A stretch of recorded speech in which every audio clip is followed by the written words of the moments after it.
Hello दोस्तों, आज की इस कहानी में हम आपको कर्मों का फल के बारे में बताने जा रहे हैं। इस कर्मों का फल कहानी से आपको बहुत अच्छी बातें सीखने को मिलेंगी, जिनको आप अपने जीवन में प्रयोग करके सफलता की राह को आसानी से पा सकते हैं।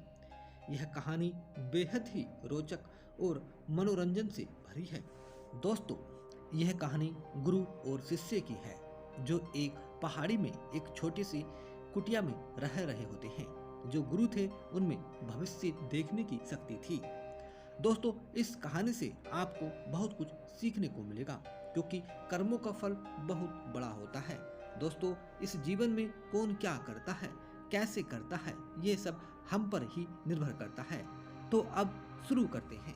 एक बार की बात है, एक पहाड़ पर एक कुटिया थी और उस कुटिया पर एक गुरु और उसका शिष्य रहा करते थे। और उस गुरु को बहुत ही सिद्धियां प्राप्त थीं और उनकी सिद्धि हर जगह प्रसिद्ध थी। वह वहाँ के लोगों में इतनी ज़्यादा प्रचलित हैं कि लोग उनकी शक्तियों से भली भांति परिचित थे। वह ध्यान में बहुत ही ज़्यादा लीन रहते थे। कई बार वह 2-2, 3-3 दिनों तक ध्यान में बैठे रहते थे, पर वह कुछ खाते पीते भी नहीं थे। उनके ध्यान की शक्ति की खास बात यह थी कि वह ध्यान करते करते भविष्य देखने में सक्षम थे। एक बार ऐसे ही वे ध्यान में लीन थे तो एकाएक देखते हैं कि अगले 8 दिनों बाद उनके शिष्य की मृत्यु तय है।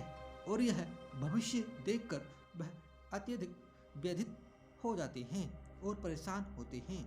उनका ध्यान एकाएक भंग हो जाता है और वह सारी बातों को सोचकर घबरा जाते हैं और वह सोच में डूब जाते हैं कि मेरे शिष्य के पास जीवन के केवल 8 ही दिन शेष हैं।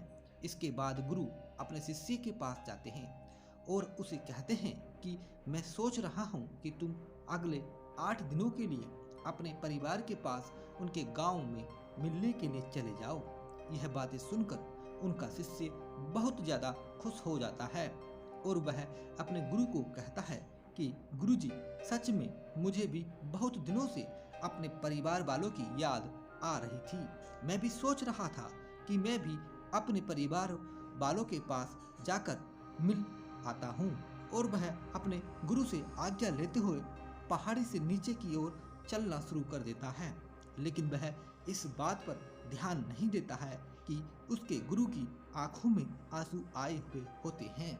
वह चलते चलते पहाड़ से जैसे ही नीचे एक समुद्र के पास पहुंचता है तो देखता है कि एक रेत की टीले के पास चींटियों का घर था और उस घर से बहुत सारी चींटियां बाहर की तरफ आ रही थीं और बहुत सारी चींटियां अंदर की तरफ जा रही थीं। चींटियां आपस में बार बार टकराकर अपनी दिशा को खो देती थीं और उसके बाद फिर से इधर उधर चलना शुरू कर देती थी। यह देखकर उस शिष्य को बहुत ज्यादा आनंद आ रहा था, लेकिन वह एकाएक देखता है कि समुद्र की लहरें बहुत तेजी से उफान खा रही थीं और शिष्य को समझ आ जाता है कि कुछ ही पलों के अंदर यह सारा पानी चींटियों के घर में घुसकर उनके घर को तोड़ देगा और इसकी वजह से बहुत सारी चींटियों की जान चली जाएगी। वह अपनी समझदारी दिखाते हुए अपने ऊपर वाले वस्त्रों को खोलता है और उसके अंदर रेत भरकर एक तरह की 4 दीवारी उस चींटियों के घर के ऊपर बना देता है। 4 दीवारी इस तरह से बनाता है कि समुद्र से आने वाला पानी उनके घर तक ना पहुंच सके। साथ ही साथ वह अपनी समझदारी दिखाते हुए एक तरह की नाली बनाता है, जिसकी वजह से वह समुद्र की तरफ से आने वाला पानी उस नाली में बहकर दोबारा समुद्र में जा सकता है। इस समझदारी की वजह से बहुत सारी चींटियों की जान बचा लेता है और आने वाली एक नाव में बैठकर अपने घर की ओर समुद्र पार करके निकल जाता है। वह अपने परिवार के साथ आता है और उसे पता भी नहीं चलता कि कैसे समय गुजर जाता है। वह अपना सामान बांधकर सोचता है कि अगले दिन मैं अपने गुरु के पास वापस चला जाऊंगा। अगले ही दिन मैं सुबह सुबह वह अपने गुरु के पास जाने के लिए निकल जाता है। वहाँ उसके गुरु कुटिया में बहुत ही ज़्यादा दुखी होते हैं। उनको लगता है कि उनके शिष्य के 8 दिन पूरे हो गए, अब तक तो मेरा शिष्य इस दुनिया को छोड़कर जा चुका होगा। वह गुरु उसके दुख में होते हैं कि एकाएक वह देखते हैं कि कोई मनुष्य उनकी कुटिया की ओर आ रहा है।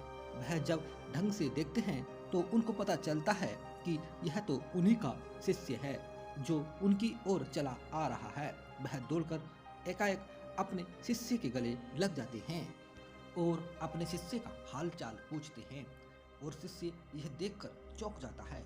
गुरु को समझ नहीं आता है कि कैसे उनका देखा हुआ भविष्य गलत हो गया। वह अपने शिष्य से पूछते हैं कि बेटा, तुमने इन 8 दिनों में क्या क्या किया? शिष्य अपने परिवार के साथ बिताए हुए सारे पलों के बारे में बता देता है, लेकिन उसके गुरु को ऐसा कुछ भी इन 8 दिनों में खास नहीं लगा। फिर शिष्य कहता है कि मैं आपको एक बात बताना भूल गया। जब इस पहाड़ी से मैं नीचे समुद्र की ओर गया था, तब मैंने ऐसी ही एक चींटियों की जान बचाई थी। उसके बाद गुरु समझ जाते हैं कि उसके कर्मों की वजह से ही वह शिष्य बच पाया था और गुरु एकाएक कहते हैं कि कर्म जरूर लौट कर आते हैं। तो साथियों, इस कहानी से हमें यह सीख मिलती है, जीवन में हमेशा ऐसे कर्म करो जो कि कभी लौट कर भी आए तो आपका भला ही करें। हमारे कर्म हमेशा लौट कर वापस जरूर आते हैं।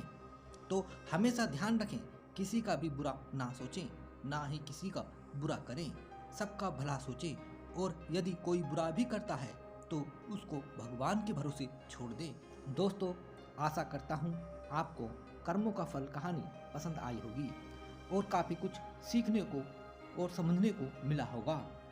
ऐसी ही शिक्षाप्रद और ज्ञानवर्धक कहानी सुनने के लिए वीडियो को लाइक एंड चैनल को सब्सक्राइब कर लीजिए। कहानी सुनने के लिए आप सभी का बहुत बहुत धन्यवाद।